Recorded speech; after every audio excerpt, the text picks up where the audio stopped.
တရားပွဲဖွင့်ကြစို့ကိုင်းဆိုစားနောက်ကအနန္တ၅ပါးကို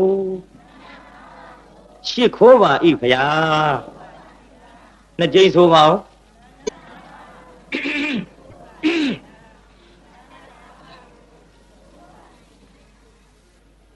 ဒီလိုရှ िख ိုးရမှာတညတိုင်းလားညတိုင်းလားညတိုင်းရှ िख ိုးရ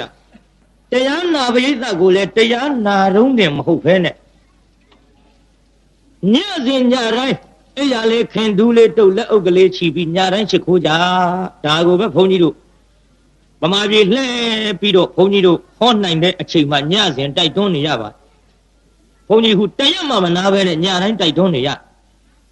သက်သာခွင့်လေးတွေရကြအောင်လို့အနန္တ၅ပါးညတိုင်းရှ िख ိုးတယ်ဆိုရင်ဖြင့်ယောက်ျားမိန်းမကလေးလူကြီးသက်သာခွင့်လေးတွေငါးပြားတစ်စိတ်မကုန်တော့လဲပဲမိမိတို့နောက်ဒီစေရနာလေးတွေအရေးတပွဲလိုက်ကြပါစီတော့လို့ဒါတိုက်တွန်းရပေသာကြီးမနေ့ကတုန်းကမဟာဒုတ်အိမ်ဘယ်သူရောက်နေပါလဲတရားရောက်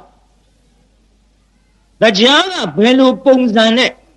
မဟာဒုတ်ဆင်းရဲသားအိမ်ရောက်နေတာပါလဲသမင်းတယ်မဟုတ်ဘူးကွသမင်းချက်အေးရောင်းမကြီးထမ်းလို့သမင်းချက်များအလိုရှိရနိုင်ပါတယ်ခင်ဗျာလို့ဆိုတော့မဟာဒုတ်ကြီးတန်ဃာတစ်ပါးနဲ့ပင့်ထားတဲ့ပုဂ္ဂိုလ်ဆိုတော့ဟောတောင်ပြင်းတစ်ထဲကတန်ဃာ1000ခင်ဗျဟောကျွန်တော်တို့မြောက်ပြင်းတစ်ထဲကတန်ဃာ900ခင်ဗျအဲ့ဒီသွားချက်ပါလားလို့ဆိုတော့မဟာဒုတ်ကြီးဒီလိုပြောလိုက်တဲ့ဆိုရင်ပဲမြတ်သဘိရမယ်မဟာဒုတ်ရဲ့သုံးကိုချက်ချင်တဲ့တရားမင်းကသမင်းရအောင်ဖန်ဆင်းလာရာကနေပြီးတော့မဟုတ်ပါဘူးခင်ဗျာအခကြေးငွေနဲ့ကျွန်တော်ချက်တာမဟုတ်ပါဘူးကုသိုလ်ပြည့်ခင်ဗျတထေးဆုံးမဆေးသားရဲ့ဆုံးမဒီလိုမဟုတ်ပါဘူးခင်ဗျဒါနဲ့မဟာဒုတ်ကြီးကကိုင်းတာဖြင့်လာပြုတ်ဆိုတော့မဟာဒုတ်အိမ်တရားရောက်တဲ့နေရာဘုန်းကြီးရပ်ထားခဲ့ကိုင်းဒီတော့ကောင်းပြီတရားမင်းရောက်တော့ချက်ချပြုတ်ကြတိုင်ပင်ကြပေါ့မဟာဒုတ်နဲ့ဒလိဒ္ဓတို့တညာလုံးအိမ်မပြောဘူးမယေတန်ဃာတော်တစ်ပါးငချင်းသားနဲ့လှူရတော့မကွဲနှမရဲ့ပျော်လုံးဒါမှန့်ကြည့်လို့ရပါအခုကြည့်အိမ်မပြောကြဘူးအဲ့ဒါလို့အိမ်မပြောဘဲနဲ့ချက်ကြပြုတ်ကြနဲ့မိုးလင်းကနီးရောက်လာတော့ကိုမဟာတို့ဘာတော့နှမရဲ့တော့တန်ဃာတွေပင့်လာလိုက်ကြတယ်စီတန်းလို့ကြည်ညိုစရာကြီးကျွတ်တို့သူများတဲ့တွေလို့တန်ဃာများလှူခြင်းပေးမယ်လို့စီရသာဘဝဆိုတော့တန်ဃာလေးတစ်ပါးရှာပါပင့်ထားရတာကိုမဟာတို့ရဲ့တော့ကြသူများတွေပင့်သွားလို့ကျွတ်တို့မရလိုက်ဖဲနေရင်ခက်မယ်ဒါကြောင့်ကိုမတို့တန်ဃာပင့်နေတော့လို့ခိုင်းတော့မဟာဒုတ်ကြီးမအိပ်ရပေမဲ့လို့မျက်နာကလေးတစ်ကြည်လင်အောင်အပေါ်ယုံမစိုးလေးလွှမ်းပြီးတော့တန်ဃာအပင့်ထွက်သွားဟိုရောက်တော့လူအုပ်ကြီးနဲ့ဘုရားလူကြီးကလည်းတရားနာပြီးသားတန်ဃာတွေစရင်ခေါ်ပြီးတော့တောင်ပြင်းတစ်ထဲကသံဃာ1000ကြွတော်မူပါဖရာမိုက်ကြီးနဲ့ရံပြောတာနော်အဲ့ဒီတုန်းကဒီမိုက်တွေရှိကြမရှိဘူးဒါခုခင်းနဲ့မှားရတာပေါ့ဗျာရှိများနေမလားတော့ကျွတ်တို့လည်းမသိဘူးပေါ့စားရဲတော့မပါဘူးမှားရတာပေါ့ဟာတန်ဃာ1000နေဘူးဟာ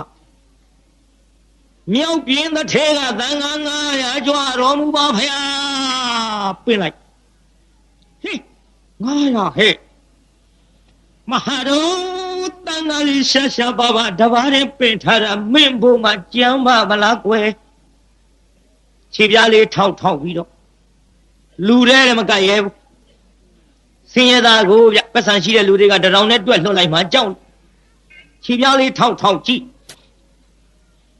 နောက်ကြည့်ရင်နဲ့လူအုပ်ကြီးဆဲတော့ဘုရားလူကြီးနာကပြောဘာကြီးဟေးကောင်ဒီတော့မမေးဘယ်ကောင် ဟောဗျာ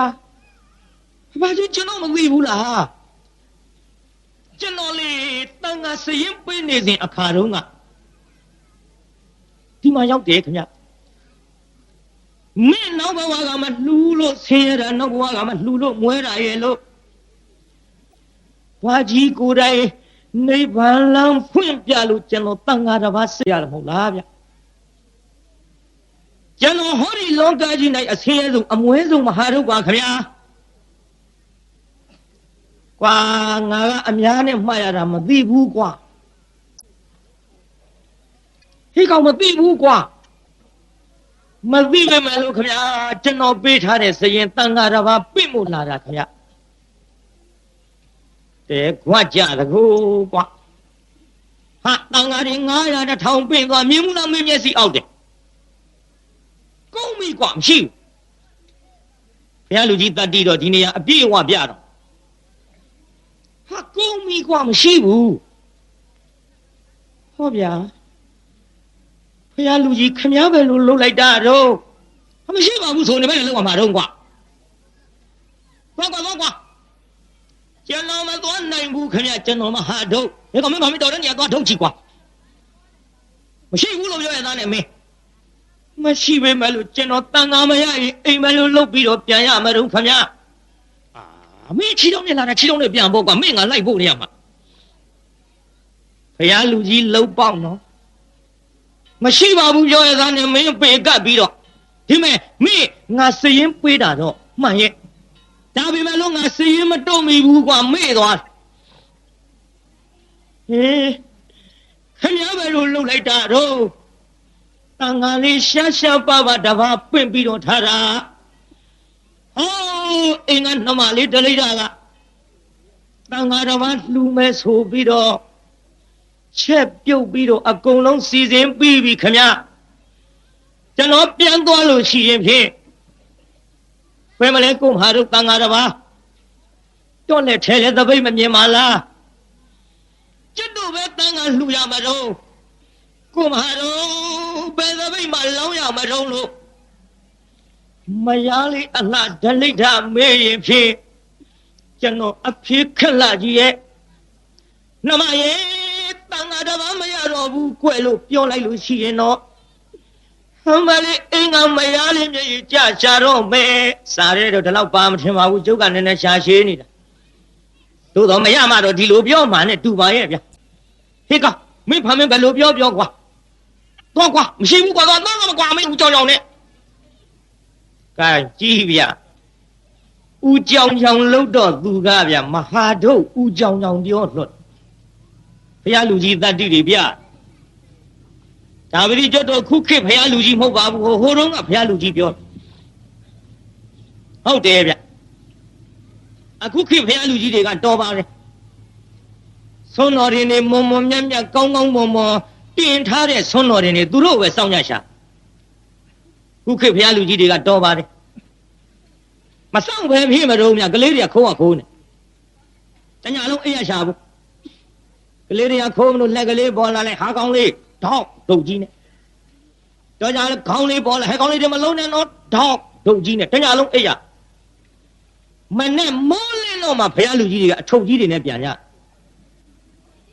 စောင်းထုတ်ဗျာချမ်းနဲ့စောင်းတွင်းကြီးပြည့်ရသားနဲ့စောင်းမပါပဲအဲ့လိုရဒါကြောင့်ခုခေတ်ဘုရားလူကြီးတွေတော်ကြပါဟိုမှာကြည့်ဟိုဘုရားလူကြီးလှုပ်ပေါ့ဟဲ့ကောင်သွားကမဲဦးကြောင်ကြောင်နဲ့ကျွန်တော်ဘယ်လိုလုပ်ပြီးတော့ပြန်ရပါမလို့ဘုရားလူကြီးခင်ဗျာကျွန်တော်သပိတ်မရရင်မပြန်နိုင်ဘူးခင်ဗျာဟာကောင်မပြန်လို့ဖြစ်မလားကွာမရပါဘူးပြောနေမှဟေးခင်ဗျာဒီလိုလုပ်ရလေချင်းဆင်းရဲသားမှုခင်ဗျာဒီလိုလုပ်တာပေါ့တန်ခါ100 1000ပင့်နိုင်တဲ့သထေးတွေကြခင်ဗျာဒီလိုလုပ်ရပါဘူးဘုရားလူကြီးခင်ဗျာတော်လဲတော်ပါဘူးရဲ့ကျုပ်အပေါ်ခင်ဗျာဒီလိုလုပ်လိုက်ရင်ကျွတ်တို့မလှူရလို့တန်ခါတစ်ပါးချွေးနဲ့စားကလေးနဲ့စုဆောင်ထားသမျှကျွန်တော်တို့တန်ခါဒါနာကြီးမြောက်နိုင်ပါမလားမြောက်မမြောက်ကွာမရှိတာပေါ့တော့ကွာ ငေါ့ထုတ်နှမရဲ့တန်ဃာတော်ဘာမရတော့ဘူးတဲ့နှမရဲ့မင်းကတော့ချွေးနဲ့ဇာလေးနဲ့နိဗ္ဗာန်ကိုရည်မှန်းပြီးတော့လှူဒန်းရင်လို့ချစ်ပြုံလောက်ကင်ပြီးတော့ထားပေမဲ့လို့မလှူရတော့ဘူးမင်းရည်စုတဲ့နိဗ္ဗာန်ကိုမျောမှန်းပြီးတော့ချက်ထားတဲ့ဆွမ်းတွေမလှူရတော့ဘူးနှမရဲ့လို့မဟာဒုဝန်းနဲ့ရှာလွန်လို့မယောအလားတလိုက်တာခမမဟာပွဲတဲ့ဆိုငိုမှာပေါ့ဗျာခင်ဗျားတို့ကပြောမှာဘုန်းကြီးမငိုတဲ့အတိုင်းပဲလို့ပြောပြနေတာသူဒီလိုငိုလိုက်မှာဗျာမယောအလားတလိုက်တာခမမဓမ္မရတဲ့သပိတ်ကိုလူမဲ့ကြံလို့မလေးကြည်ဆောင်မောင်သူလူချင်းလို့ကြီးမှန်းထားတဲ့နိဗ္ဗာန်ကြီးအခုဒီဆမ်းမမလူရရင်ဘယ်လိုနည်းနဲ့အမငါတို့နိဗ္ဗာန်မြတ်နိုင်တဲ့အထုံနောက်ကမပါတော့ဘူးရဲ့လို့တပါးတန်ခါကိုလှူမဲ့ကြလို့သူရွယ်ပြန်နိဗ္ဗာန်နောင်ကိုလားလမ်းမဖြင့်ခပ်ပါပြီခလာမလေးကြည်စမ်းမအောင်မင်းလှူခြင်းနဲ့တန်ခါတော်မှလှူနိုင်တော့ဘူးနှမရဲ့ဖယားလူကြီးလူလဲလို့လို့ဖယားလူကြီးငါတို့ရဲ့ဆင်းရဲသောအပေါ်ကိုနှိမ့်ဆက်လို့ငါတို့မလှူရတော့ဘူးကွယ်လို့ဖယားရဲ့ကြီးတဲ့လူကြီးဖယားလူကြီးမို့ခံရပြီနှမရဲ့ဒီကောင်မင်းတဲစော်ကားပါလားမင်းငါဖယားရဲ့ကြီးတဲ့လူကြီးလေးပါလေးနဲ့မဟုတ်ဘူးလားခင်ဗျဘယ်ဟောမှာတော့ကွာဟုတ်တယ်ခင်ဗျကျွန်တော်ဖယားထမ်းသွားရင်သပိတ်တစ်လုံးနဲ့တန်ဃာတော်ဘာရရင်ရအောင်မယ်အခုဖယားလူကြီးထမ်းကျွန်တော်အားကိုတော့ဟဲနဲ့ဒီသပိတ်တာဝန်ယူမေးလို့အခုမလှူရတော့ဘူးခင်ဗျဖယားရဲ့ကြီးတဲ့လူကြီးဖယားလူကြီးမို့ခံရပြီနှမရဲ့အများယူပြီးတာငါ့ဘုတောင်းကြမှာဘူးတဲ့မလေးကြည်ဆောင်မောင်သူများတွေပင့်သွားလို့ငါ့ဘုတန်ဃာတော်ဘာမကြံတော့ဘူးနှမရဲ့ငါဘယ်လိုလုပ်ပြီးတော့လှူရပါမတော့နှမရဲ့တန်ခါမရလို့ရှိရင်တော့ငါအိမ်မပြန်တော့ပါဘူးမင်းထမ်းမျက်နှာပြမလှလို့ငါအိမ်မပြန်ခဲ့ဘူးနှမရဲ့ကျွန်တော်သဖိတ်မရရင်မပြန်ဘူးခင်ဗျာတဲ့ခဲနေကိုကွာမင်းငါလာမင်းအကြက်ကိုင်းနေတာကိုကွာမရှိဘူးဆိုပြန်သွားအေးတာပဲမပြန်ဘူးခင်ဗျကျွန်တော်ပြေးခဲ့တဲ့စရင်ကိုင်ဟစ်ကောင်ငါတော့မနှိမ့်ဆက်ပါနဲ့ကွာဘုရားလူကြီးကဝိသစဉ်းစားနော်နှိမ့်ဆက်တာသူကဗျငါတော့မနှိမ့်ဆက်ပါနဲ့ကွာကိုင်ဒီမဟေးတို့သုံးလောကထိုထားကသဗ္ဗမြတ်စွာဘုရားရဲ့မြတ်သဖိတ်တော်ဘယ်သူမှရသေးဘူးကွာအဲ့ဒါလေတန်ခါစရင်နဲ့မပါလို့ဘုရားရဲ့မြတ်သဖိတ်တော်ကြံနေကွာဟေးကောင်မင်းငါလမ်းညွှန်လိုက်မကွာငါလည်းမနှိမ့်ဆက်ပါနဲ့ဒီမဲ့ဖယားထံသွားလို့ရှိရင်မင်းအခန့်တင့်ကမြတ်သပိတ်ရမှာကွာခင်ဗျာဟုတ်ကဲ့လားခင်ဗျာဟုတ်တယ်ကွာမင်းအဲ့ဒီသွားပါလားဒါပြီးကျွန်တော်သွားမယ်ခင်ဗျာလို့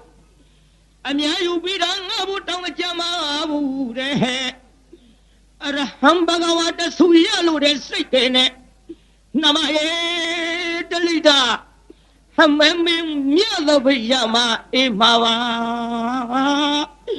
ကလာဆိုပြီးငိုသပေါ့ဗျာငိုသပေါ့ဗျာကိုင်းငိုပြီးတော့ဖယားထံပြေးလိုက်တာဘုရားကြီးခန္ဓာကူရီတိုက်ပေါက်မှဖွင့်သေးဘူးဗျတိုက်တကားစောင့်နေတဲ့လူတွေကြည့်လိုက်တော့တိုင်းပြည်အုပ်ချုပ်တဲ့ဘယင်ရဲ့ပြီးတော့ဗန္ဓုလစစ်သူကြီးရဲ့ပြီးတော့တက်တော်ရှိအမတ်ကြီးတထဲရီသူတို့ရေဆိုတာတော့ပြည့်ညတ်လို့ပေါ့သူတို့ပေးလိုက်မှထင်လို့ဘယင်ကလည်းငါရှင်မရင်နဲ့ဘုရားကငါမျက်နှာမြင်ငါပေးမှာစစ်သူကြီးကလည်းငါစစ်သူကြီးတဲ့ဘုရားကငါမြင်ငါပေးမှာတဲ့တက်တော်ရှိကလည်းငါမြင်ငါပေးမှာတဲ့စောင့်ညဘုရားဦးကြောင်မျက်နှာလိုက်ပေးမယ်ဘုရားမှတ်စောင့်ညဒီထဲမဟာတို့ကြီးကရောင်လေရောက်သွားအဝိကဆုပ်ဆုပ်ပြ ဟဲ့ကောင်ဘာလို့ခင်ဗျတော့ဖယားတောင်ကျင်းရကမထားသေးဘူးမင်းဒီချိန်လာလို့မစားရဘူးကွာတော့တရောင်းသားမှတ်လို့ငေါ့ထုတ်ဒီဟာမငေါ့ကြပါနဲ့ခင်ဗျာကျွန်တော်တရောင်းသားမဟုတ်ပါဘူးခင်ဗျာအမေရုပ်ကတရောင်းသားမဟုတ်မလို့ရုပ်တုံးကွာစုပ်တက်နဲ့တော့ကွာဟေးကောင်ညင်ပတ်နဲ့ကျွန်တော်တရောင်းသားမဟုတ်ပါဘူးခင်ဗျာကျွန်တော်ဖယားကိုတော်မြတ်ထံမြတ်သပိတ်အတနာခံမလို့ဟောဒီလောကကြီး၌အမွဲဆုံးအဆင်းရဲဆုံးမဟာဒုက္ခခင်ဗျာမိုက်ပါပြီကွာဟေးကောင်မင်းနေသားမောင်မင်းယုတ်ကမြတ်သပိတ်ရမယ်ယုတ်လားကွာတော်သားမကွာအမေယုံနဲ့ဟင်းအိုးမအာမနာတယ်ငေါ့ထုတ်ကြမတော်ဘူးခင်ဗျာကျွန်တော်မြတ်သပိတ်ရအောင်အတနာခံမယ်လို့လူရုပရိသတ်ကြီးတဲ့ဇွတ်ခွဲဝင်ပရိသတ်ထဲဇွတ်ခွဲဝင်ပြီးတော့ဂန္ဓာကုရီတိုက်ပေါက်တကားခေါင်းနဲ့ဆောင်းလို့မှတ်လာပါဗျာဘုံတော်6ဆုံးကုန်းတော်အနန္တနဲ့ပြည့်စုံတော်မူသောမြတ်စွာဘုရားဖရာတပည့်တော်သည်ခေါ်ဒီလောကကြီး၌အမွဲဆုံးမဟာဒုက္ခအဆင်းရဲဆုံးမဟာဒုက္ခပါဗျာတပည့်တော်တန်ဃာတပါးပင်ထားတာဖယားလူကြီးဦးကြောင်လှုပ်လို့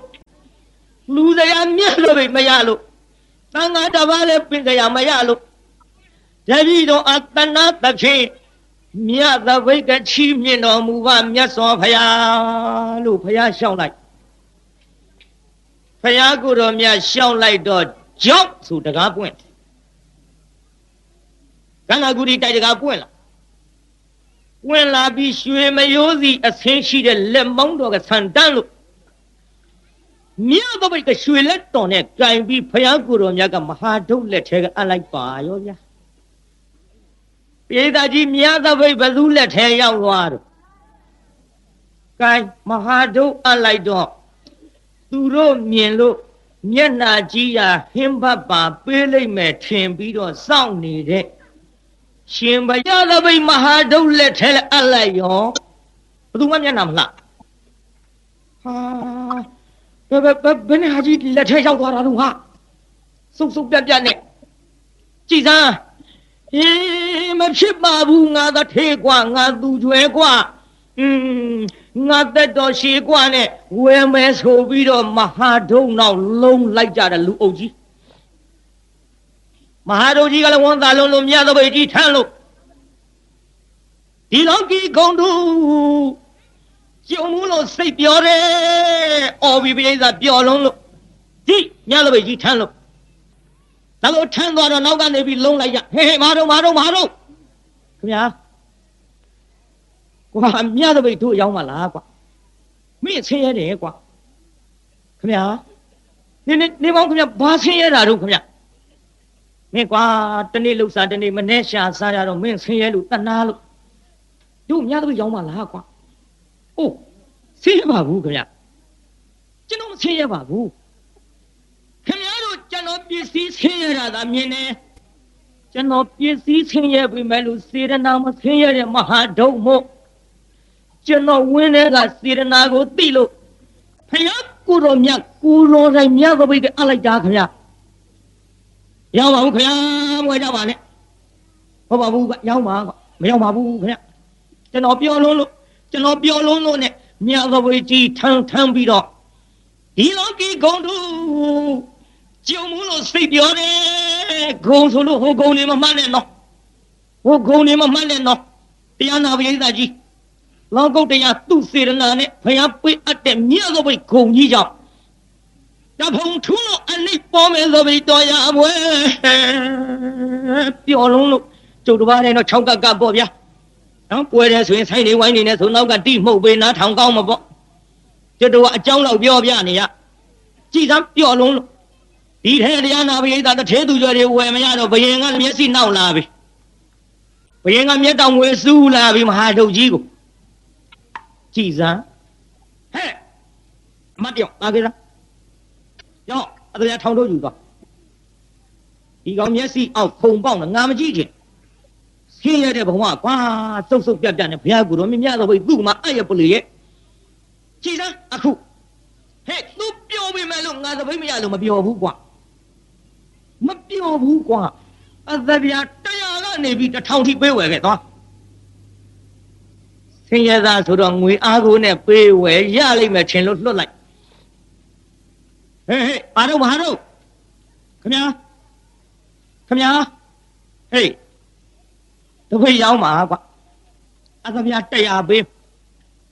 ငွေ100အေး100ကွာနေဘူးကွာမြတ်အိုးဘာလို့ဖို့လဲခင်ဗျာငွေ100လူမသိငွေမချမြတ်ပိတ်ဆိုတာရရဲတာမရောက်နိုင်ဘူးခင်ဗျာရောက်ရင်လားရိတ်သားကြီးရောက်မှုနော်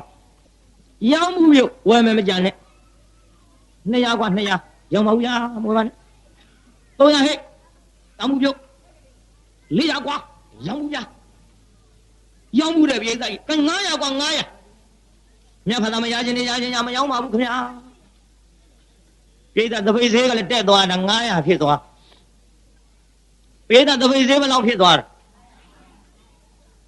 ဟိုတော့ငါကသဗ္ဗမြတ်စွာဘုရားမြတ်တပိတ်ပြောတာကျွတ်တို့ဘုန်းကြီးတွေဆွမ်းခံတဲ့တပိတ်များ900ဆိုဘုန်းကြီးတွေငါတိကြရကြီးခု9ကြ8ကြမှုတော်သေးတာပေါ့မြတ်တပိတ်ပြ900ဖြစ်သွားဟဲ့ကောင်600ကွာရောက်မှုပြ900ကွာရောက်မှုပြအရှိရ900ဟဲ့ကောင်1000ကွာခမရဘာသာ1000ယုံမကလို့လဲနေမရောက်ဘူးကဲရောက်မှုတယ်ဗျကဲခွာကြမလာပါဗျာဘယင်ပြန်တော့ဥတင်မရောက်ဘူးတဲ့ဗျာအေးခက်တကောကွာကဲဒါဖြစ်သွားကွာဟိုတက်တက်လုံးစားကျင်တဲ့ယာရုလေးပါလေးလိုချင်လို့နဲ့တူပါရဲ့ကွာတော့ယာရုနဲ့မြောက်ခဲ့အေးဘာလို့ခင်ဗျာမင်းတကြီးလုံးမလားတကြီးမလုပ်ပါဗျာဒီရွယ်ကြီးကြမှာမဟုတ်ဆိုးဖုံမမျက်စောင်းတို့မခံမရသည်မလုပ်ချင်ဘူးတဲ့ကဲခက်ကိုကွာမင်းအမတ်လုံးမလားအမတ်မလုပ်ပါနဲ့ခင်ဗျာအမတ်ဆိုတာမတ်ရင်မမရင်ထိုးလဲတဲ့အမျိုးပါခင်ဗျာကဲအမတ်လည်းမလုပ်ချင်ဘူးတဲ့ကဲခွာကြကျွန်တော်ဘာမှမလုပ်ချင်ဘူးခင်ဗျာအေးဒါဖြင့်ငါဘယင်ပြန်တော့ဥတင်မကွာဟုတ်ကဲ့ခင်ဗျာဘယင်ပြန်ပြီးတော့ဥတင်ခြင်းတင်တော့ကျွန်တော်တို့ခိုးတယ်ဆိုးတယ်တိုက်တယ်ခိုက်တယ်လူဆိုးလူယုံမာတွေကိုဥပဒေနဲ့အုပ်ချုပ်လို့ရပေမဲ့လို့ကျွန်တော်ဝင်းတဲ့ကစေတနာသူဘာမှတတ်နိုင်မှာမဟုတ်ပါဘူးခင်ဗျာဖះကိုယ်တိုင်ပေးအပ်တဲ့တပိတ်ကြီးပါခင်ဗျာအေးရှိသေးတာပေါ့ကွာဆိုပြီးတော့ဘယင်ထံပြန်သွားမလားပါဖះရာဒူးနဲ့မြောက်လို့မရကြောင်းပါဗျာအေးကွာခက်တယ်ဖះကိုယ်တော်တိုင်းကသူ့လက်ထဲအပ်တော့ဟာငါဘယင်မင်းလို့ငါလည်းဘာမှမတတ်နိုင်ဘူးကွာလူမာကဖះလူမာကွယ်အလူခံမဲ့ဖះကိုယ်တော်မြတ်ကသူ့ကိုယ်တိုင်အပ်လိုက်တော့ငါဘာမှမတတ်နိုင်ဘူးဟဲ့အေးတို့တော်လည်းမင်းနောက်ကလိုက်ကြည့်ကွာဒီကောင်ကောင်းမွန်ကတ်နိုင်ရင်ကတ်ရောပေါ့ကွာစုပ်ပြက်နဲ့ကောင်းမွန်မကတ်နိုင်ရင်မြောက်ပြီးလက်ထဲကဇွတ်ဆွဲယူခဲ့တော့ဘယင်ကမဟာတို့အထင်သေးတယ်ကောင်းမကတ်နိုင်မှုထင်ပြီးတော့သူထင်သေးပေမဲ့လို့မဟာတို့အိမ်ရောက်နေတာတရားဗျချိုလိုက်မဖြစ်ပုံတော့မပြောနဲ့တော့ကြည့်ရမ်းပါပရိသတ်ကြီးတရားထမင်းချက်ရောက်နေတဲ့မဟာတို့အထင်သေးပြီးတော့ကောင်းမကတ်နိုင်မှယူခဲ့ဆိုပြီးတော့နောက်ကလိုက်ကြည့်ခိုင်းတော့မဟာတို့ကြီးမြတ်တော်ဘေကြီးထားလို့ဝမ်းပန်းတသာနဲ့ပျော်လွန်းလို့ကြည့်ရလားပရိသတ်မဟာတို့ရဲ့စေတနာမှာကြည်စံဘယ်သူနဲ့မှမတူဘူးတဲ့သူစေတနာမဟာတို့ရဲ့စေတနာမှာပြင်းရောမလောက်မတူနဲ့ဘယ်သူမှမကြောက်ဘူးဆိုတာမာနမဟုတ်ပါဘူးစေတနာကြီးရှင်းလိုက်စမ်းပါတဲ့ဘယ်သူစေတနာနဲ့မှမတူဘူးလို့သူဆိုနေပြင်းရောမလောက်မတူဟုနဲ့ဘယ်သူမှမကြောက်ရွယ်စုတဲ့ပြည်နိဗ္ဗာန်ကိုရီစိတ်တောင်းကူမယ်ဗျာလေမြင်အောင်ဖမ်းကြည့်စမ်းမျိုးဟိုမှာသပိတ်ကြီးနဲ့ကားနေတာဥစားရင်ကြီးတို့လာတော့မသိဘူးကားနေတာနော်ဒီမဲ့မြတ်သပိတ်ကြီးထမ်းပြီးဖယားကိုတော်မြတ်နောက်ကဝမ်းပန်းတသာနဲ့လိုက်သွားလဲတကိုင်းအိမ်ဝရောက်ရောဆိုကြပါစို့ဗျာအိမ်ဝရောက်တော့ဒလိဋ္ဌလေးက ညကအေးရေးပြတ်တော့မဟာဒုတ်ကြီးစောင့်ရင်းနဲ့စိတ်ပြက်ရှိသွားပြီတန်တော်သူများတွေတတိတရန်ကြီးတန်ခါပင့်သွားလိုက်ကြတို့အိမ်ကကိုမဟာဒုတ်ကြီးတန်ခါမရလို့ရောင်းလဲနဲ့ငါအိမ်အပြန်ခက်မျက်နှာပြမလှလို့ဘယ်များတဝေထိုးသွားပါလိမ့်မတုံစိတ်ပြက်လို့ကျန်းစင်မော်အိမ်ဘက်လှဲ့ပြီးခတ်ဆောင်းကွေးကလေးတရားနာပြိတ္တမှေးနေဆိုကြပါစို့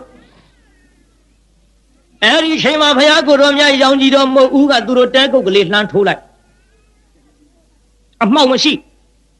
အလင်းအောင်ကြီးပြည့်သွားဒါလေးဒါမျက်လုံးလေးဖွင့်ကြည့်ဟောကြည်စားမလီဘယ်လိုအယောင်ကြီးပါလဲနေအောင်လာအောင်ကျဲအောင်မီးအောင်နဲ့မတူဒါပေမဲ့လို့ဒလိဒညီဝင်းနဲ့ဒီအယောင်မြင်လိုက်လို့လည်းမပူငါစိတ်ကလေးအင်မတန်အေးမြပြီးတော့ကြည်လင်လှပါပြီအမှောင်ရလို့မရှိအလင်းရောင်နဲ့ပြီးတော့ဘယ်လိုအကြောင်းမှလိမ့်မထုံးလို့နောက်လှဲ့ကြည့်လိုက်တော့ကြည်စားကတ္တဗဖယားကိုရောမြတ်ကြီးအိမ်အရောက်ကြွလာတော်မူပြီးဖယားကိုရောတိုင်းအိမ်ကြွလာပြီးတို့အိမ်ကဟာကြီးနဲ့လမ်းပဲလွဲနေပါလိမ့်မတော်တို့အိမ်ကဟာကြီးဆိုတာဟိုဒုတ်ကြီးပြောတာမဟာဒုတ်ကြီးပြောတာဟုတ်တယ်တချို့ကလည်းအရင်မရှိဖျားမရှိတို့အိမ်ကဟာကြီးတဲ့ကျွတ်တို့မန္တလေးကြတော့ယဉ်ကျေးပါတယ်သားတို့အဖေတဲ့သမီးတို့အဖေတဲ့နာမည်ခေါ်ခဲ့တဲ့တချို့ရှက်လို့တချို့ကြတော့တငယ်ချင်းတဲ့တောက်မိတ်ဆွေကြီးတဲ့ကျွတ်တို့ဘက်ကဒကမတွေကြတော့ဦးစင်းတို့တကာကြီးတဲ့ခေါ်ကြတာပြောပါနဲ့တချို့မိန်းမတွေကြတော့တို့အိမ်ကလူကြီးတဲ့တချို့ကြအရင်မရှိဖျားမရှိတို့အိမ်ကဟာကြီးတဲ့ဘာကြီးမှလည်းမသိအိမ်ကလူကြီးဆိုတော်သေးဟာကျွတ်တို့ရှိဒကမတယောက်ရှိခုတတိလင်းနာမယ်မခေါ်ရှက်လို့သမင်းစားကနေကြတော့လင်းသမင်းစားခေါ်တာစားဟေးသမင်းစားအောင်ဘယ်သူမှလည်းမသိကန်ကြားတဲ့လူကဇိုးဝင်စားတော့ခဲဘူးလားနောက်ထားကြောင်တရားနာပြေးစားအိမ်ကဟာကြီးဆိုတဲ့စကားကထွက်သွားကန်ပြန်ဆက်ကြပါဦးလားကျုပ်ကလည်းရှာရှည်တတ်ပါပြီနဲ့ကန်ဆက်ကြအောင်တို့အိမ်ကကိုမဟာဒုတ်ကြီးနဲ့ဖယားကိုတော်မြတ်နဲ့လမ်းပဲလွဲနေပါလေကြည့်လိုက်ဘာလို့မမြင်အောင်ဘယ်မြင်မလို့မြဘုရားကိုယ်တော်မြတ်နောက်ကဘုရားနဲ့ကွဲနေတော့မမြင်ရဘူးမမြင်ရတော့မဟာဒုတ်ကြီးကလည်းသူ့မြင်ရင်လိုက်တာတရားနာပြိဿဘေးဖဲ့ပြီးသပိတ်ကလေးနဲ့ထွက်ပြဟေးနှမငါများသပိတ်ရလာတယ်ငါကြည်သားမအောင်နဲ့မရပေါ်ဂုံယူခြင်းလုံးလို့သပိတ်ကလေးနဲ့ဘေးဖဲ့ပြီးထွက်ပြဟမလေးကြည်သားမအောင်မြသပိတ်ရအောင်ယူနိုင်တဲ့လင်သားကိုမဟာဒုတ်နဲ့မြသပိတ်ကြီးနဲ့လိုက်ပါပဲမလေးငါဒီဘဝလင်အရာတော်တယ်မြတ်သောဘိတ်ကယူနိုင်တဲ့ယောက်ျားမို့ဟဲ့ဓမ္မတို့ကိုမဟာဒုတ်အမလေးကြည်စံပိဿာကြီးမြောက်လိုက်တော့ဟိုလူကြီးကလည်းသပိတ်ကြီးထမ်းပြီးမြောင်းနဲ့မှန်လားပါဗျာကြွတော်မူပါဗျာဟောမဟာဒုတ်တို့အိမ်တဲ့သူတို့လင်မယားနှစ်ယောက်ဝင်ရင်တဲခုတ်ကလေးခါကိုင်းပြီးငုံဝင်ရတယ်ဗျဖယားကိုတော်မြတ်ကြွလာတော့ဒဇမိတ်ကမြင့်ပေးရပါသည်မြေကြီးကနှိမ်ပေးရပါသည်ခါမကိုင်းမနဲ့ဝင်တော်မူနိုင်သည်ကိုင်းဖယားကြွသူတို့အိမ်နဲ့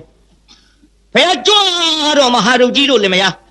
ငကျင်းသားနဲ့ဆန်းကတ်ကြငကျင်းသားနဲ့ဆန်းကတ်ပြီးတော့ဖယားကိုတော်မြတ်လှူလိုက်တော့ဆွမ်းဖုံးပေးပြီးလို့အာရသပိတ်ထင်းကလေးပြည့်အောင်လှူမြတ်စွာဘုရားချီးမြှောက်တော်မူတာတပည့်တော်တို့ဇနီးမောင်နှံဝမ်းတန်လာပါပြီတပည့်တော်တို့တသက်နဲ့တကိုဒီလိုမဟာဒုတ်ဘဝနဲ့မြတ်သပိတ်လှူရတာဝမ်းတလို့မဆုံးတော့ပါဘူးလို့ဘုရားလျှောက်တော့ဘုရားကိုတော်မြတ်ကဆွမ်းလူမောဒနာတရားဟောအာယုန်ဒေတိဝဏ္ဏဒေတိဒုက္ခဒေတိဗလံဒေတိပฏิဘာဏံဒေတိလို့ဆွမ်းကြုံ၅ပါးဟောဘသူတွေတို့ဆွမ်းကြုံ၅ပါးကအသက်ရှည်ခြင်းအဆင်းလာခြင်းချမ်းသာကြီးခြင်းခွန်အားကြီးခြင်းပညာကြီးခြင်းအဲ့ဒီဆွမ်းကြုံ၅ပါးဘုရားဟောတယ်ဗျတန်ဃာတော်အရှင်မြတ်များသည်ဆွမ်းမဖုံးပေးရလို့ရှိရင်ဖယားအမှုထားလို့ဖယားအစထားလို့ဆွမ်းမစားရရင်9ရက်ပြည့်ပြန်တော်မူနိုင်သည်ပရိနိဗ္ဗာန်စံနိုင်သည်မှန်လားပြိဿကြီးမှတ်ကြဗျဆွမ်းကြိုးတွေတန်ဃာတော်များဆွမ်းလှူရတာဟာအသက်လှူတယ်လို့ပဲတဲ့ဗျ ဒါကြောင့်တန်ဃာတော်များဆွမ်းဖုံးပေးပြီးတော့အသက်ရှည်တော်မူကြသလိုအသက်ရှည်တဲ့အကျိုးတွေခံစားရတန်ဃာတော်ရှင်များသည်ဆွမ်းတရက်မဖုံးပေးရကပရိယစာပေပရိယစာပေကျမ်းဂန်သင်ကြားဖို့ဝေးစွာခန္ဓာကိုယ်ကြည့်လိုက်ပြန်တော့လေညှိုးပိန်ပြီးတော့တရားနာပရိသတ်လှသောအရှိန်တွေပြောက်သွားလှတယ်ဆိုတာဝဝဖြိုးဖြိုးပြည့်ပြည့်တင်းတင်းဒါကိုဆိုလို့တယ်ဘုန်းကြီးဆိုတာဘယ်လိုပြင်းပြင်းကရုံးကြီးနဲ့သိထူတာမဟုတ်ဘူးဒါကြောင့်လှတာမျက်စိလည်းမစိုးလို့ပြောရသေးတန်ဃာတော်အရှင်မြတ်များဆွမ်းကိုဖုံးပေးရလို့အသားအရေအဆင်းပြည့်ဖြိုးပြီးတော့လှလှပပဖြစ်လာသလိုခင်ဗျားတို့အဆင်းလှူရာရောက်လို့အဆင်းလှခြင်းလည်းခံစားရတယ်ဗျတန်ဃာတော်ရှင်မြတ်များဒီဆွမ်းကိုဖုံးပေးရသဖြင့်စိတ်ချမ်းသာတယ်ပြီးတော့ကိုယ်ချမ်းသာတယ်ကာယစိတ်ဓာတ်နှဝချမ်းသာကြသလိုခင်ဗျားတို့တွေလည်းပဲနောက်ဘဝစိတ်ချမ်းသာကိုယ်ချမ်းသာတဲ့အကျိုးတွေကိုခံစားရမယ်ပြီးတော့ချမ်းသာကြီးခြင်းအသက်ရှည်ခြင်းအစဉ်လာခြင်းချမ်းသာကြီးခြင်းခွန်အားကြီးခြင်းတန်ဃာတော်အရှင်မြတ်များသည်ဘယ်လိုပဲစာပေပရိယကျမ်းဂန်အထုတ်ခြင်းတော်လဲဆွမ်းမဖုံးပေးရရင်မတင်ကြနိုင်ဘူးဗျအားမရှိလို့ဒါကြောင့်တန်ဃာတော်အရှင်မြတ်များဆွမ်းလှူလိုက်ရသဖြင့်ဒီဆွမ်းကိုဖုံးပေးရကအပြည့်တင်ပြီးတော့စာပေကျမ်းဂန်တင်ကြနိုင်တယ်လို့တရားနာပရိသတ်ကြီးခွန်အားလူရရောက်တဲ့ဖြင့်နောက်ဘဝမှာခွန်အားကြီးတဲ့အကျိုးခံစားရပြီးတော့တန်ဃာတော်ရှင်များများသင်ကြားလို့ဒီဆန်းစားပြီးတော့ဒီပညာဒီစာပေတွေသင်လို့ဉာဏ်နဲ့ထက်မြက်ပြီးတော့ပိဋကတ်သုံးပုံကိုတစ်ဖက်ကန့်ခတ်တတ်နိုင်တယ်လို့ခမည်းတော်မလဲပဲပညာကြီးတဲ့အကျိုးတရားခံစားရတယ်ဗျဒါကြောင့်သက်ရှိဆင်းလာချမ်းသာရဗလဉာဏ်ပညာဒီအကျိုးတွေခံစားရအဲ့ဒီဆွမ်းကြုံ၅ပါးဘုရားကိုယ်တော်မြတ်ဟောလို့ဟောပြီးတဲ့နောက်ဆုံးဖယားပြောင်အကြွမှာမဟာဒုကြီးမြတ်တော်ဘိထံပြီးကျောင်းတော်လိုက်ဖို့ပိဿာကြီးဘယ်လိုက်ဖို့ပါလဲတိုင်းကျောင်းတော်လိုက်ဖို့တယ်ဗျကျောင်းတော်လိုက်ဖို့တော့တရားနာပိဿာကြီးတလိဋ္ဌအိမ်မှနေရဟောကလည်းမြတ်တော်ဘိကြီးနဲ့ဘုရားကိုယ်တော်မြတ်ကျောင်းတော်မြတ်တော်ဘိကပ်ပြီးတော့အိမ်ပြန်အလားလင်မယားနှစ်ယောက်အကျွင်းအကြံကလေးတွေစတောက်ပြီးတော့အေးရပြက်တာနဲ့တမင်းတော့အိတ်ကြတရားမင်းကလည်းပြန်သွားပြီဟောကျွတ်တို့ဝတ္ထုသမ္မာရာပုဂ္ဂလသမ္မာရာကုဏတိရိကသမ္မာရာစေရနာသမ္မာရာလေးချက်ကဒီနေရာတပြိုင်တည်းကြတပ်ပြညုံမြတ်စွာဘုရားကိုတော်တိုင်းလှူရသဖြင့်မဟာရုပ်တို့ဇနီးမောင်နှံအိတ်နေတုံပြုံးကလေးကောင်းကင်ကရတနာမိုးတွေရွာချအိမ်နဲ့ဒုစစ်ပေါင်လည်းအကုန်ပြည့်ကိုဝင်းချိန်လို့ယရနာခုနှစ်ပါးမိုးရွာချလိုက်ဘသူကအရင်နိုးတော့ဆိုဒလိဋ္ဌကလေးကလူးလွန်ပြီးမျက်လုံးဖွင့်ကြည့်လိုက်တော့ယရနာအယောင်တွေဝင်းထိန်ရှိန်နေတာလည်းမြင်လိုက်ရောဟောကိုမဟာတို့ဟိုမလေးကျွတ်တော့အိမ်ကြီးမီးလောင်မီးတော့ဟေးဘယ်လိုอ่ะမဟာတို့ကြီးကအိမ်မုံစုံမနဲ့လန့်သွားခက်ပါပြီနမရဲ့ဘယ်ကမီးဟုတ်ရမလဲကွဟောမလေးမြတ်သောဘိလူတဲ့ဆွမ်းဒါနာငါတို့အစွမ်းကုန်အကျိုးပေးပြီးနဲ့တူရဲ့ယရနာတွေအိမ်ရောက်လာပါဘောလားဒလိဋ္ဌာဝန်သားလုံးလို့ဝန်သားပေမဲ့လို့နည်းနည်းလေးမျက်နှာလေးမှိန်သွားနမရေတို့ကုသိုလ်နဲ့တို့ချမ်းသာတာပေမဲ့လို့တိုင်းပြေအုပ်ချုပ်တဲ့ဘရင်လက်အောက်မှာတို့ရှိနေရသဖြင့်တိုင်းပြေအုပ်ချုပ်တဲ့ပုဂ္ဂိုလ်ဆိုတာငါတို့ယဟန်ရှင်လူတွေရဲ့မိဘတိုင်းသူပြည်သားတွေရဲ့မိဘမို့ငါတို့အမတန်ဆင်းရဲတဲ့မဟာဒုက္ခဘဝနဲ့ရွှေတရွေးသားမှမရှိဘဲနဲ့ယရနာခုနှစ်ပါးအိမ်မှာဆိုရင်အပြစ်မလွတ်ဘူးတို့မင်းပြစ်မင်းတန်သိလိမ့်မယ်တို့နဲ့မတန်ဘူးလာဘရင်ထံသွားအကြဆိုဟောကောင်းတာမဟာဒုက္ခကိုင်းယရနာတွေသဘောကောင်းတာဘရင်သွားအကြဘရင်သွားအတော့ဘရင်ကဟဲ့မင်းတို့ဘာကုသိုလ်ပြုမှန်လားပါဗျာဘယင်ကိုယ်တော်တိုင်မြတ်သောဘိအတနာခံမှုစောင့်ရင်းနဲ့ခန္ဓာကူရီတိုက်တွင်းကဖယားကိုယ်တော်မြတ်ရွှေလက်တော်နဲ့ကမပြီးတော့အပ်လိုက်တဲ့မြတ်သဘိသန္တာနာလှူမိကြောင်းပါဗျာအေးဟလာပြမင်းကုသိုလ်နဲ့မင်းဖြစ်တာငါဘယင်နဲ့ဘာဆိုင်တော့ဟာမင်းလူလို့မေ့ကြိုးပဲနဲ့မင်းအိမ်နဲ့လာရောက်တာငါဘယင်နဲ့ဘာဆိုင်တော့ဟာငါနဲ့ဘာမှမဆိုင်မဲနဲ့ကဲမဟာတို့ရော့အကုန်ယူသွား ဘုရင်ကလည်းသဘောကောင်းတယ်ပြန်ပေးလိုက်ဟိုကလည်းကောကဒီကလည်းပြန်ပေးယုံတင်မကတော့ဘူးပြိဿဟဲ့ငါတိုင်းပြေတွင်ယရနာမိုးရွာချတဲ့တထေသူလောက်ချမ်းသာတာဘယ်သူရှိတော့မရှိပါဗျာအေးကွယ်ဒါဖြင့်မဟာဒုတ်တို့ဇနီးမောင်နှံငါတိုင်းပြေယရနာမိုးရွာချတဲ့သူလိုချမ်းသာတာမရှိလို့ဒီကနေ့ကစပြီးတော့တထေထီဆောင်တယ်တကွာဟဲ့မင်းကြီးများဗျာတထေရဒုကအလိုက်ကြအလှပေးတာတထေဖြစ်သွားတယ်မဟာဒုတ်တို့ပေကကြီးမဟာဒုတ်တို့အလှပေးတာဘာဖြစ်သွားတော့ဒါကြောင့်ရှေ့ပိုင်းတရားတော့အလှပေးတထေဖြစ်တဲ့တရားလို့မှတ်ကြ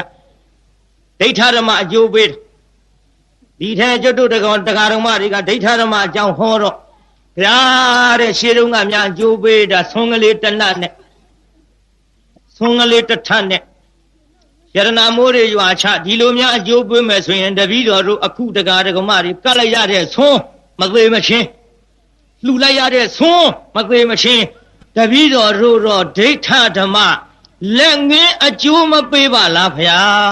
ကျုပ်ဒီလိုလျှောက်ဖူးပါတယ်အမှန်တော့လက်ငင်းအကျိုးပေးတာသူတို့မသိလို့ပါဟောဘေးသားကြီးကျုပ်မှာခဲ့မယ်လက်ငင်းအကျိုးပေးပါတယ်ဗျတန်ဃာတော်လှူတာ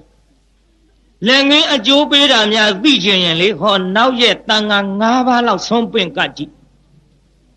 ဆုံးပင့်ကတ်ကြည့်တန်ဃာဆုံးကတ်ကြရင်ကိုကဘေးသားကြီးကျုံမင်းမဲ့စားနေကြချင်းမောင်ဟင်းငပိချက်နဲ့တော့ကတ်ရဲ့လားကပ်ပါဘူးဗျ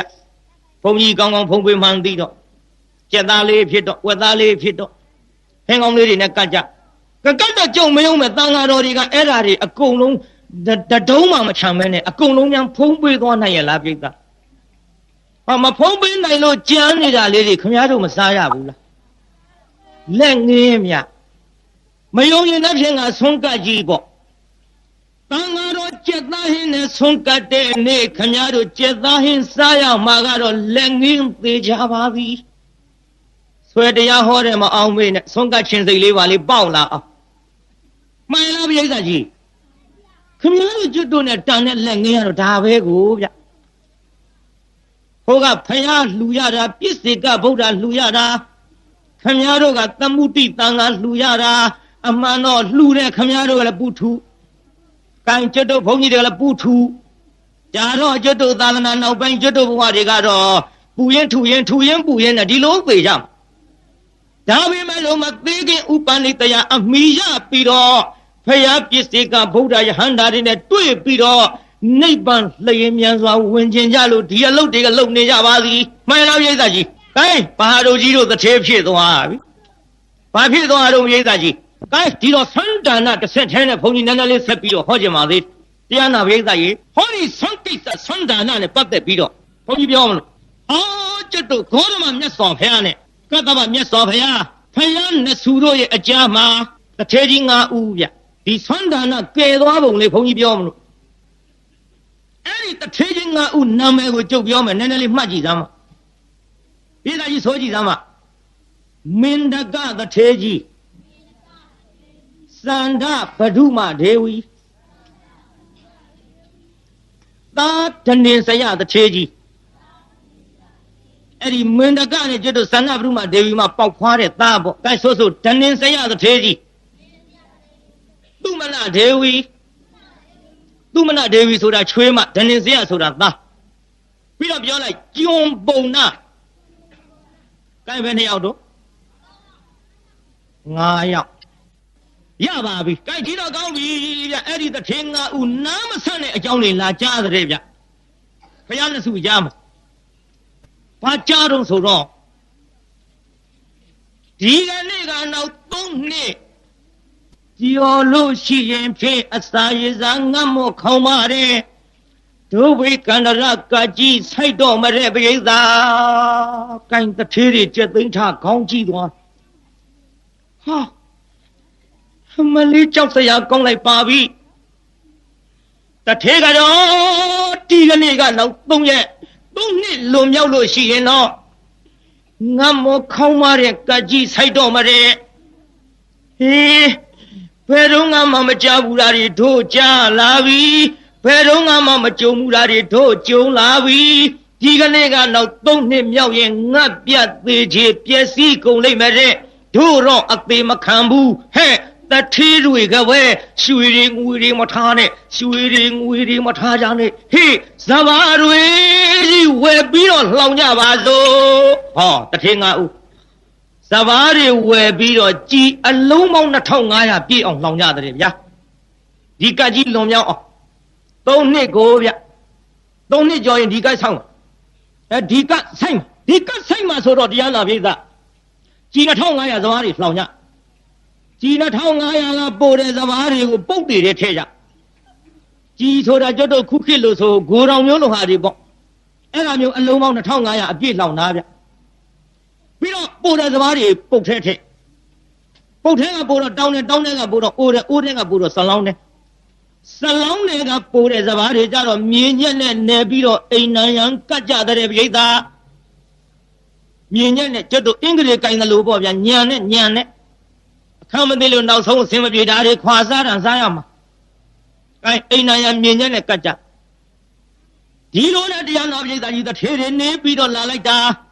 ဒုဗေကန္တရကကြီးမဆိုင်ခင်မှာကြီး2500ဇဘာတွေစားလာလို့ကုန်ခဲ့ဗရဲပြိဿ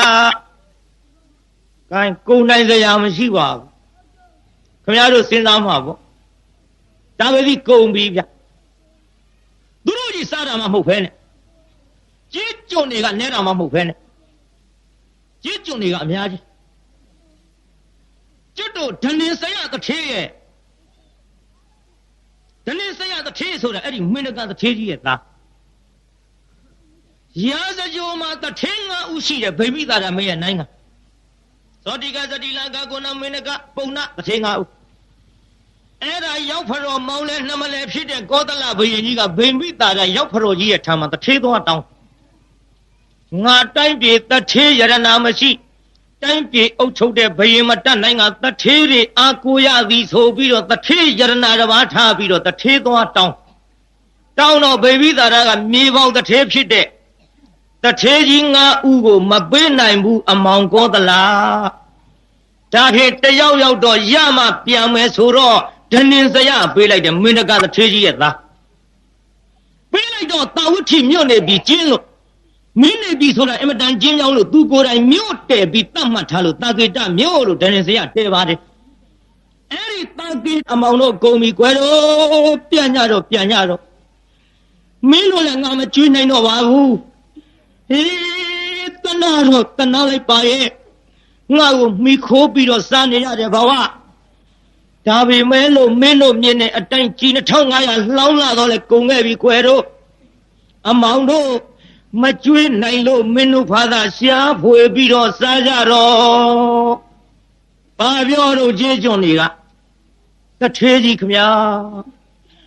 ကျွန်တော်တို့ပဲစီလာလို့ပဲစီသွားရမှာတော့တထေးကြီးကိုမိခိုးပြီးတော့စားလာခဲ့ရတယ်ဘဝမို့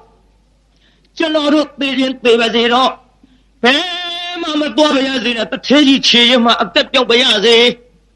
ဟုတ်ပါဘူးကွယ်မင်းတို့ဒီတိုင်းဆိုငါနှိပ်စက်တယ်လို့ဖြစ်မှာပေါ့မင်းတို့မှမကျွေးနိုင်မဲနဲ့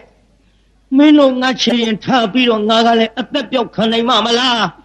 အမောင်တို့သွားကြငါတနာလို့ရှိရင်မနှိပ်စက်ကြပါနဲ့အဲ့ဒီတော့မှကြီးကျွန်းနေငိုးယိုပြီးတော့ထွက်ကြ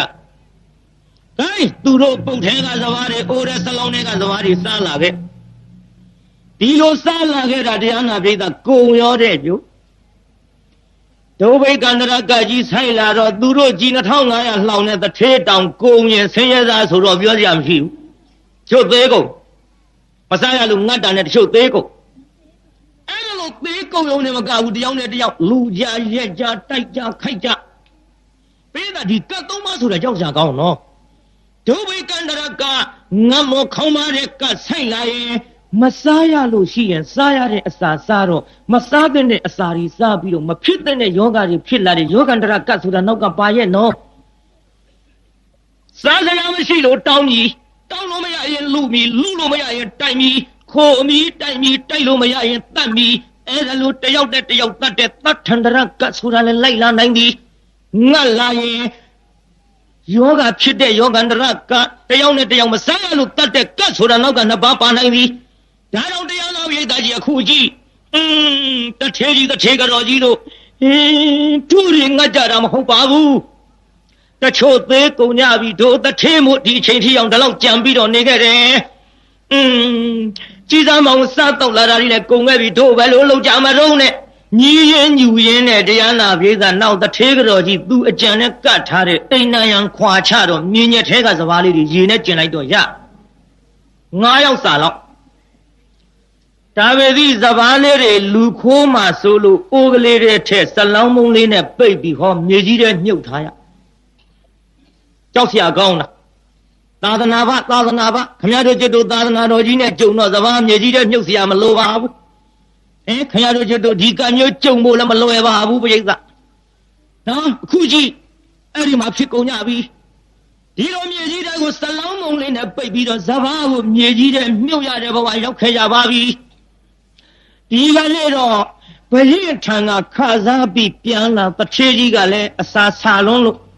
ဟေးတထေးကတော့ကြီးဘာတော့တထေးကြီးရဲ့ကွယ်စားစရာမရှိဘူးလားငါဝင်းနဲ့ပူလောင်လုံးလို့စားစရာမရှိဘူးလားလို့ဆိုတော့မြေကြီးထဲမြုပ်ထားတဲ့စပါးလေးတွေဖော်ပြီးအခွန်ချွတ်လိုက်တော့ဒဇလဲတစ်ခွက်ပေါ့ဗျာ9ယောက်စာလောက်တော့ရလာတထေးကြီး9ယောက်တနတ်စာလောက်တော့ရပြီတော့အဲ့ဒါထမင်းရလို့ပဲချက်စားမလားဆံပြုတ်ဖဲတောက်မလားတထေးကြီးဆံပြုတ်တောက်မယ်ဆိုရင်တော့နတ်ပေါင်းများစွာတောက်ရလိမ့်မည်ထမင်းရလို့ချက်စားရင်တထထဲနဲ့ကုန်လိမ့်မည်ဒီတထပြီးတော့ဘယ်မှရှာလို့မရကိုလိုငတ်တဲ့လူတွေကြီးဆိုတော့သေဖို့သာရှိတော့တဲ့တထေးကြီးအေးကွာဒါပေမဲ့လို့ငါလည်းဆံပြုတ်ပဲတော့ငါမှတောက်ဖူးတာမှမဟုတ်ဖဲနဲ့ကန်လူမမာစာကြီးလူမမာစောနန်းကွာဆံပြုတ်တော့ရတာနမရေတထေကတော်ကြီးထမင်းသာချက်တော့ဒီတထဝအောင်စားပြီးတော့ငါတို့နောက်ဘဝကပြုခဲ့တဲ့ဒါနတွေမတန့်ရှင်းလို့ဒီကလာပြီးတော့ဆက်ရတာမို့တထစားပြီးတော့သေပါစေတော့ထမင်းသာချက်တော့ထမင်းချက်ခိုင်းတထေငါဦးသမင်းလေးတွေခူးပြီးပကံများတဲ့လက်၌ပြီးစားမလို့အပြင်းမြဟောကောင်းကင်ကပြစ္ဆေကဗုဒ္ဓအရှင်မြတ်ကြွလာလူကံဘုတ်ကိုကြွလာပိဋကကြည့်နော်ဒီတလားစာရှိတော့တာမျောလင်းချက်လည်းမရှိတော့ဘူးပြစ္ဆေကဗုဒ္ဓကြွလာပြစ္ဆေကဗုဒ္ဓမြင်လိုက်တော့ဟန်ကြပြီငါတို့ပြုခဲ့တဲ့ဒါနမတန်ရှင်းလို့ဒီကကြီးနဲ့လာကြုံတာတန်ရှင်းတဲ့ဒါနာကြီးငါထမင်းတနစားနဲ့မစားဘဲနဲ့ပြုမယ်လှူမယ်ဟဲ့မင်းတကမင်းမစားနဲ့ဒီတနစားပြီးခုနှစ်ပြည့်ရင်လည်းသေတော့မှာမစားလဲသေမှာစားလဲသေမှာဒါကြောင့်ဒီဒါနဒုတ်ကြီးကမင်းမြုပ်တော့ဟောဒီကတ်မျိုးကြီးမဖြစ်ရအောင်ဆူတောင်းတော့တထဲကြီးမင်းလူတော့လို့တိုက်တွန်းစားဘူးကြလူကံပုဂ္ဂိုလ်လားခေါင်းမကြီးပါဘူးတနစားရှိတော့ပိဋကကြီးဟောတထဲငါးခုလူကံပုဂ္ဂိုလ်လာတဲ့ခေါင်းကြီးရဲ့ဒါဖြင့်တရားနာပိဋကကြီးဟောဘုန်းကြီးဥစ္စတိလတရားနာရတာခေါင်းကြီးဘူးလားကြည့်ပါဘူးဗျာခေါင်းကြီးရင်လည်းသေအောင်ဆံမင်းနေဖြတ်ပြဖို့ရှိကျွတ်တို့တတ်နိုင်တာလဲဒါပဲခေါင်းမကြီးလို့လဲလှူးနေကြတာပေါ့ဟောစောစောကဆိုရင်ကျုပ်ကားပေါ်ထိုင်းနေတုန်းကပိဋကမလာသေးလို့စောင့်တော့ဘုန်းကြီးကလည်းရောက်တာကြာပါပြီကားပေါ်တငုတ်တုတ်နဲ့ဒီလမှာပေးမဖြစ်တော့လက်တရားဘွဲ့ဘက်နဲ့လှုပ်စားမလို့ချမ်းတော့လက်ချမ်းတဲ့စောစောစားတော့အချမ်းသက်တာပေါ့အချိန်များများဟောရတာပေါ့ပရိသတ်ကနောက်ဆွဲနေတော့ကျုပ်ကားပေါ်ထိုင်းနေတော့ဟိုးကျွတ်တို့ကြိုင်းတုံနေမိုင်းဆက်ကဘိုလ်ကြီးသိန်းကြီးဒီမှာတာဝန်တစ်ခုနဲ့လာတော့မနေ့ကမှဗျာတဲ့အရှင်ဘုရားတရားတပည့်တော်နာရင်းနေတာကြာတော့လည်းပဲမနာရဘူးဗျအခုတော့ဖြင့်အခါခွင့်သင့်လို့တပည့်တော်မနေ့ကတော့တပိုင်းတစနောက်ပိုင်းမှာပဲနာရပါတယ်ဗျာတဲ့ဒါကြောင့်မို့တပည့်တော်ငွေအစိတ်နဲ့အရှင်ဘုရားကိုအခုတပတ်တစ်ထည်လှူပါတယ်ဗျစောစောကကျုပ်ကားပေါ်ထိုင်းနေတော့လာလှူပါတယ်ခေါင်းမကြီးပုံလေးထည့်ပြောနေတာပါကျွတ်တော်ဝိသလည်းမနေ့ကတော့ကြည်စမ်းပါဗျာပြိုးကင်းဖင်ကျွတ်လောက်ရှိတဲ့ပရိသတ်ကငွေ200ရသွားတာကြီးမှာပေါ့လှူလိုက်ကြတာ9ကျပ်30ဟိုအနှင်းရင်ကဆိုရင်ကျွတ်တို့30ဟိုးနှစ်ကတော့ဘုန်းကြီးလာဟောတော့ကလည်းလှူတာပဲပြီးတော့ဒေါ်ပုတို့ကဆိုအစိတ်ပြီးတော့တစ်ထဲ9ကျပ်ဆိုတာမှတ်မိတာလောက်ပြောပေးမယ်လို့မမှတ်မိပဲနဲ့လှူကြတဲ့လူတွေအများကြီးမို့မနေ့ကပရိသတ်နည်းနည်းလေးနဲ့ငွေ200ပြည့်သွားပါတယ် ဒါကြောင့်ကျုပ်လာလို့ခေါင်းမကြီးတာတော့ကျုပ်ကိုယ်တိုင်သိရပါပြီမှန်လားပြိဿကြီးဒါတထေးကြီးထလူရောပြုတ်တနတ်စာလေးတထေးကြီးတနတ်စာထလှူလိုက်တော့တရားနာပြိဿကြီးတဝက်လောက်လက်ကပြဟဲ့တထေးကြီးငါကြီးမလူနဲ့မင်းဒီနနတ်စာရှိတော့တာမင်းမို့တဝက်လောက်ခြံအောင်လို့မပြောတော့လဲပြောတကယ်သူတဝက်လောက်လက်ကလေးကာပြဟာရှေ့ဗျာအကုန်အလှခံပါဗျာတပည့်တော်ဒီဘဝအတွက်မစားရမှငဲ့ညာတော်မမူပါနဲ့အရှင်ဗျာတန်တရားအတွက်ချီးမြှောက်တော်မူပါဗျာလို့လူပုံလေးနော်လူပုံလေးနော်ဒီဘဝမချီးမြှောက်ပါနဲ့တန်တရားအတွက်ချီးမြှောက်တော်မူပါဗျာအကုန်လုံးလောင်းလှူလိုက်လှူပြီးတော့ဆူတောင်းပုံလေးကြည့်တပည့်တော်ထမင်းတနတ်စားကိုမစားပဲနဲ့လှူရသောကောင်းမှုကြောင့်ဟောဒီဒုဗိကန္တရကကြီးမျိုးဘယ်သောအခါမှမကြုံရလို့ငတ်မောခေါင်းမတဲ့ငတ်ပြတ်တဲ့ဘဝဘယ်တော့မှမရောက်ရလို့တပည့်တော်ခေါင်းစင်းမင်္ဂလာပြုတ်ပြီးတော့ကောင်းကြီးမော့လို့လက်ခမောင်းခလိုက်တာနဲ့တပြိုင်နက်ကြီး2500စပါးတွေအကုန်ပြည့်ရပါလို့ဤအရှင်ဘုရားတို့သိတဲ့သစ္စာလေးပါးတရားသိရပါလို့ဤကိုင်းဆူတောင်းပြီးလှူလိုက်နောက်အထေတော်ကလည်းမစားဘူးပြုတ်ဒီတော်ဒီလိုလူရသောကောင်းမှုကြောင့်ဒီကံမျိုးကိုကြုံရပါလို့ထမင်းကိုတစ်လုံးနဲ့ခုပြီးတော့ကျွေးတော်လည်းမကုံတော့ကိုဖြစ်ရပါလို့ဤအရှင်မြတ်တို့သိတဲ့သစ္စာလေးပါးကိုသိရပါလို့ဤလှူလိုက်ပြန်ရောနောက်တရားနာပြိဿရေတထေသားကထလှူတယ်ဒီတော်ဟောဒီတဏ္ဍစာကိုလှူရသောကောင်းမှုကြောင့်ဒီကံမျိုးမကြုံရပါလို့တောင်းတစ်လုံးနဲ့မျိုးရိတ်ခါတွေလှည့်ပေးတော်လဲဇဘူးတွေတစ်စုံလုံးပေးလို့မကုံတော့ကိုဖြစ်ရပါလို့ဤအရှင်မြတ်တို့သိတဲ့သစ္စာလေးပါးသိရပါလို့ဤလှူလိုက်နောက်တထေးချွေးမလေးကထလှူတယ်တပည့်တော်တနတ်စာလှူရသောကောင်းမှုကြောင့်ဒီကံမျိုးမကြုံရပါလို့လူအိတ်တစ်လုံးနဲ့အသပြားတွေနှိပ်ပြီးတော့လှူတော့လည်းမကုံရပါလို့အရှင်ဘုရားတို့သိမြင်တဲ့သစ္စာလေးပါးကိုသိရပါလို့ဤတောင်းလိုက်ဒီထက်ကျွန်းပုံနဲ့တယောက်ကြံတော့သူကလည်းလှူတာပဲပြိဿရေလှူပြီးတော့တပည့်တော်လှူရသောကောင်းမှုကြောင့်ဒီကံမျိုးမကြုံရပါလို့တပည့်တော်ထွန်သွားတစ်ချောင်းနဲ့ထွန်တဲ့အချိန်ခါမှာလက်ဝဲလက်ရသုံးချောင်းစီပွားပြီးတော့ခုနှစ်ချောင်းရထင်ရပါလို့ဤဖေဟာတပည့်တော်ဒီဖြစ်လေရပါဝဟောဒီအရှင်သခင်များရဲ့ကြည်ကျွန်းသာဖြစ်ရပါလို့ဤဖေဟာကြည်ပြမွဲခြင်းနဲ့ခွေပါတယ်ကံကျွန်းကကျွန်းစုပြန်တောင်းတာဒါပတိလေကျွန်းသာဆိုတာတစ်ထင်း၅ဦးနဲ့လက်ရည်တပြင်းဒီစားနိုင်တဲ့ကျွန်းဆိုတော့တန်မြင်ညကျွန်းမမှုပဲခုခေတ်သိမ့်ဒီပေါက်တဲ့တစ်ထေအဲ့ဒီကျွန်းပဲမှီလိုက်နော်ဒါကြောင့်မို့အဲ့ဒီတစ်ထေတွေရဲ့ကျွန်းဖြစ်ချင်တာပေါ့အခုခေတ်ကစီးနေတဲ့တစ်ထေတွေရဲ့ကျွန်းဆိုရင်ဘယ်ဖြစ်ချင်လိမ့်ကဲဒီလိုတောင်းပြီးတော့လှူလိုက်ကြလှူပြီးတော့ပြစ္ဆေကဗုဒ္ဓရှင်မြတ်ကအစီတံပတ္တိတံတုံရှံခိပ္ပါမေဝဟာသမိတ်ဇတုပေးမြဲစုပြည့်စေလို့ပေးပြီးတော့ပြစ္ဆေကဗုဒ္ဓပြန်ကြွတော့လေတရားနာပိဋကပြစ္ဆေကဗုဒ္ဓကဟိုကောင်းကင်ကန္ဓမာရဏတောင်ရောက်အောင်မြင်စေဆိုတဲ့အဓိဋ္ဌာန်ကျပြုပြီးသူ့တပိတ်တစ်လုံးထဲကထုတ်ပြီးပြစ္ဆေကဗုဒ္ဓ900လှူတာမကုန်တာတွေသူတို့မြင်ရတော့သရဘလဝပိုကြည့်တာဗောဗျဒါနဲ့တရားနာပိဋကကြီးအစားစားမစားရဘဲနဲ့တထေး9ဦးအိတ်ရာကနေပြီးတော့တထေးကြီးနိုးလာတော့တထေးတော်ကြီးစားလိုက်တာကွာဝင်းနေလေပူလောင်လှကြီးရဲ့စားစရာလေးတစ်ခုလောက်မရှိဘူးလားအဲ့ဒီတော့တရားနာပိဋကကြီးတထေးတော်ကြီးမျက်ရည်ဝိုင်းလာဟေးတနာလိုက်ပါပြီငါတနာလှကြီးရဲ့တထေးကြီးဘယ်တော့မှဒီလိုမညီဘူးပဲနဲ့ငါတို့ဘယ်လိုနည်းနဲ့မှဒုဘဝမကုန်နိုင်ဘူးလို့တွက်ချေချထားတဲ့ပစ္စည်းတွေကုန်လို့အခုစားစရာတနတ်စားတောင်းမှမရှိတော့တဲ့ဘဝမို့တထေးကြီးကျုပ်တနာလိုက်လေချင်းဒါပေမဲ့လို့မရှိဘူးလို့လည်းသူ့ပါးစပ်ကမထွက်ရဲဘူးဗျမရှိဘူးပြောရမှာကြောက်သွားသမင်းအို9ယောက်သားစားဖို့ခူထားပြီးပြစ္ဆေကဗုဒ္ဓလှူလိုက်တာလေသူအသိသားနဲ့ပြီးရသားနဲ့မေးနေတော့မရှိဘူးပြောရမှာလေသူကြောက်မှန်တယ်နော်ခြေတုံးကမရှိဘူးပြောရမှာသိကြောက်ကြည့်ဟိုမှာမရှိဘူးပြောရမှာကြောက်တော့ငါကိုယ်တိုင်ယူပြမယ်ဆိုပြီးအိမ်ထဲဝင်သွားတယ်ဟိုထမင်းအိုးလေးမပြမလို့ထမင်းအိုးလေးမပြမလို့မိဖို့တဲ့ဝင်သွားတော့ထမင်းတွေကစလောင်းမုံလေးကြွပြီးတော့အကုန်ပြေးဟောကြည်စား သမင်းနေပြေးနေပါဖြင့်လားဟင်တထေးကြီးပြမယ်တထေးကြီးကငါဝါအောင်ကျွေးလိုက်မယ်လေဝမ်းသာလုံးလို့လက်ကလေးနဲ့သမင်းအိုမှပြီးတထေးကြီးဟဲ့ဘာတော့ကွမလီကျုပ်လေကျွတ်တို့900ဟောစားဖို့ပြင်ပြီးတော့ပြည့်စိတ်ကဖို့တာလှူလိုက်တာသိရသားနဲ့မရှိဘူးလားမေးတော့ကျုပ်ကမရှိဘူးဆိုတဲ့စကားပြောရမှာကြောက်လုံးလို့ဝင်ကြည့်သမင်းနေပြေးနေပြီးတော့ဟောဒီအားရအောင်စားအားရအောင်ဝါအောင်စားပြီးတော့လို့သမင်းအိုးလေးကပြလိုက်တော့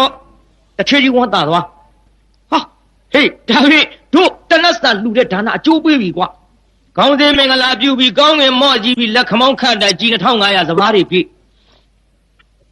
တထေးတော်ကလည်းပဲလက်ဝဲလက်နဲ့ကင်ပြီးတော့တရားနာပြေးတာဟောထမင်းအိုးလေးနဲ့လက်ရလက်နဲ့ရောင်းမနဲ့ခူးကျွေးတာတပြေလုံးကျွေးတာကုန်မှုတဲ့ဗျာပြေးသားကြီးစဘူးတွေတချုံလုံးကျွေးလိုက်တာထမင်းတိုးတဲ့နဲ့မကုန်ဘူးတဲ့ပြေးသားကြီးခုခမရတို့အဲ့ဒီထမင်းအိုးများမရကြဘူးလားရကြဝယ်ကြဒါရှိတာကိုဗျာဝယ်မရမှာကျုပ်လည်းဘာတန်းနဲ့ဖုန်းကြီးမဟုတ်ဘူးကြည့်တရားနာပြေးသားအဲ့ဒီထမင်းအိုးနဲ့ရှောက်ပြီးဝေးတာကုန်မှုတဲ့နောက်တရားနာပြေးသားတထေးသားကလည်းတောင်းတလုံးနဲ့မျိုးရိတ်ခါလေးရှောက်ပေးမကုန်တထေးချွေးမလေးကလည်းလိုအိတ်တလုံးနဲ့အသပြားလေး၌လူမကုန်အမလေးကျွန်းယောက်ျားကလည်းထွန်သွားတစ်ချောင်းနဲ့ထွဲထွန်းတာတရားနာပြေးသားဟော9ချောင်းရထင်တယ်ဗျာဒါတော့အဲ့ဒီတထေးငါဦးကိုအကြောင်းပြုပြီးတော့ဇဘူးဒိတ်တကျွန်းလုံးငတ်ပြတ်နေတဲ့ဒုဝိကန္ဒရကကြီးသမင်းတနတ်စာလေးနဲ့ကဲနိုင်ခဲ့တဲ့ဆိုတာသိရသဖြင့်တရားပေါက်ကြပါစေမန္တလေးမြို့မှာရှိတဲ့ဝါဝါတွေဝင်ထိန်ပြီးတော့ယခုလိုတက်တမြသင်ကြားပြီးတော့တရားဓမ္မတွေဖောက်တယ်ချဖယားအဆုံးမတွေမပြောက်ပြင်းအောင်ထမ်းဆောင်နေရတဲ့တန်ဃာတော်အရှင်မြတ်များစေတနာထားပြီးတော့မန္တလေးရှင်မြို့တော်ကြီးကဝအောင်ကျွေးနိုင်ကြပါစေဒါပဲတွတ်တွတ်ဆူတောင်းရမှန်လားတရားနာပြေးစားကြီးတိုင်းဒါကြောင့်တရားနာပြေးစားရေမဟာဒုတ်တင်မကဘူးခမရတို့ပေါ်စေရနာပို့ပြီးကျုပ်ဒီစားထုတ်တထုတ်အပြေးလွှမ်းခတ်တုတ်တုတ်ဟောရတာနော်နောက်ပိုင်းကြတော့မဟုတ်ဘူးဟုတ်တယ်ဇွညင်းမဲ့ဆိုတာကျုပ်ဟောတော့မှဖြစ်တဲ့ဖြင့်အခုခိတ္တရဆိုင်တဲ့အချိန်ခါမှာခမရတို့ဖြတ်ပိုင်းကလေးတွေနဲ့ဟာပတိုင်းပေးတော့နဲ့လှူဒန်းညာဗျာကိုင်းနားပါရစီအိုးဗမာရင်းနာမမေ့မလျော့မပေါ့မဆာတော်တရီတရားဖြင့်တံပါရိထမိမိတို့ရည်မှန်းသမျှလွယ်လင့်တကူရှိလို့မပင်ပန်းရတာဖြင့်ကြိုးစားပြီးတော့လှူဒန်းနိုင်ကြပါစေကုန်သတည်း